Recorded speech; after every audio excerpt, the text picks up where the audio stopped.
I propose to abolish the so-called angel tax for all classes of investors. Zepto, Flipkart और PhonePe, इन तीनों में क्या common है? ये तीनों ही स्टार्टअप सिंगापुर में रजिस्टर्ड है। और इतना ही नहीं, मिंट की एक रिपोर्ट के मुताबिक इंडिया के 8,000 स्टार्टअप सिंगापुर में रजिस्टर्ड है। The delivery company has already secured the required permissions to shift its base to India from Singapore.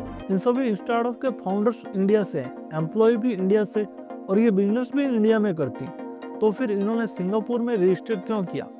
कारण है इंडियन टैक्स पॉलिसी, और उसमें भी सबसे बड़ा रीजन कैपिटल गेन टैक्स। जब कोई इन्वेस्टर्स अपने शेयर किसी और को बेचता है तो उस पर हुए प्रॉफिट के हिसाब से उसे टैक्स पे करना पड़ता है।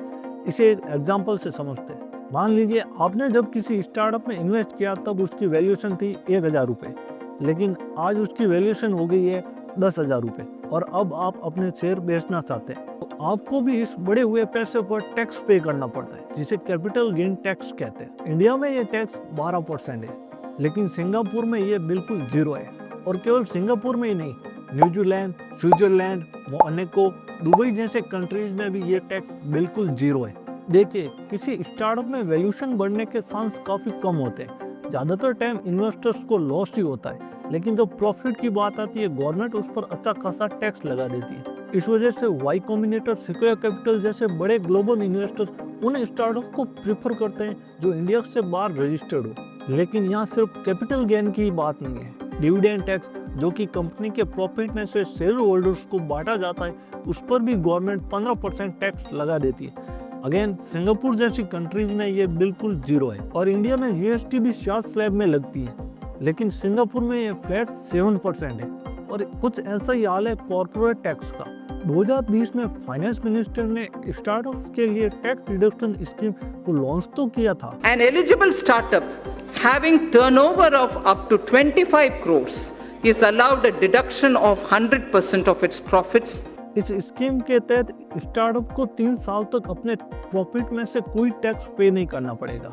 लेकिन 17,000 रजिस्टर्ड स्टार्टअप में से केवल 2,975 स्टार्टअप ही इस स्कीम का फायदा ले पाए, क्योंकि इस स्कीम को फायदा लेने के लिए स्टार्टअप्स को DPIIT से अप्रूवल लेना पड़ता है।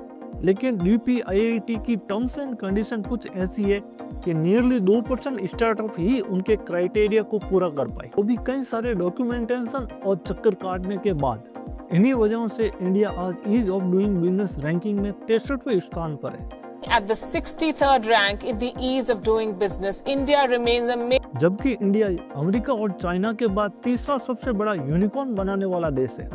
यह सब इन वजह से क्योंकि कंपनी चालू करने से पहले कई सारे लीगल प्रोसेस से होकर गुजरना पड़ता है, जिसमें 30 से 40 दिन लग जाते हैं। वहीं सिंगापुर में ये सारा काम 3 दिन में हो जाता है। और कंपनी को बंद करना तो चालू करने से भी ज्यादा मुश्किल है। अगर आप एक ऐसे व्यक्ति से पूछे जिन्होंने कंपनी को बंद किया है, तो आपको सारी हकीकत मालूम हो जाएगी। अगर हम पिछले कुछ सालों की यूनिकॉर्न लिस्ट देखें तो इन सभी कारणों का इफेक्ट हमें क्लियरली दिख जाएगा। 2021 में हमने 45 यूनिकॉर्न बनाए, 2022 में 22, लेकिन 2023 में ये आंकड़ा 2 यूनिकॉर्न पर ही सिमट गया। यहाँ पर हम कह सकते हैं कि गवर्नमेंट को लॉन्ग टर्म बेनिफिट पर ज्यादा ध्यान देना चाहिए, न कि शॉर्ट टर्म टैक्स कलेक्शन पर।